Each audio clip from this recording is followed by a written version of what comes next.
mtangazaji tu pale. Lakini kwengineko, shughuli za usafiri katika kaunti ya Meru pia zimesimama baada ya barabara kuu zinazoingia na kutoka mji wa Meru kuzibwa na waandamanaji ambao wanaopinga kupanda kwa bei ya mafuta.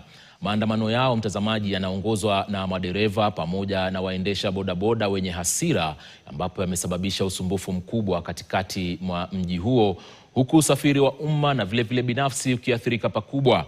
Barabara kadhaa muhimu hazipitiki baada ya waandamanaji kuweka vizuizi kwenye barabara kuu na mitaa, wakitaka serikali kuingilia kati kuhusu ongezeko la bei ya mafuta ambalo limeendelea kuongezeka. Gharama ya usafiri na maisha kwa ujumla, magari mengi yameshindwa kuingia katikati mwa mji wa Meru, hali ambayo iliwalazimu wakazi pamoja na wafanyi biashara kutembea umbali mrefu ili kufikia maeneo yao ya shughuli na kazi.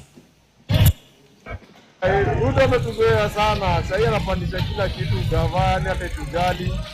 Ukiangalia maisha imekuwa juu, alafu daily tu hii toka ingia ni maandamano na sisi tunataka mabadiliko. Ndio maana tunasema one time, hataki kujua kingine. Bila shaka mtazamaji, ndio hali halisi ambayo tumeweza kuletea asubuhi ya leo, lakini bado tutakuwa tunawasiliana na wanahabari wenzangu wakiwemo maeneo ya hapa Nairobi na hata nje ya mji wa Nairobi ili kutuarifu na kile ambacho kinachojiri mubashara kabisa. Ni saa 5:50 saa za Afrika Mashariki. Nachukua pumziko fupi.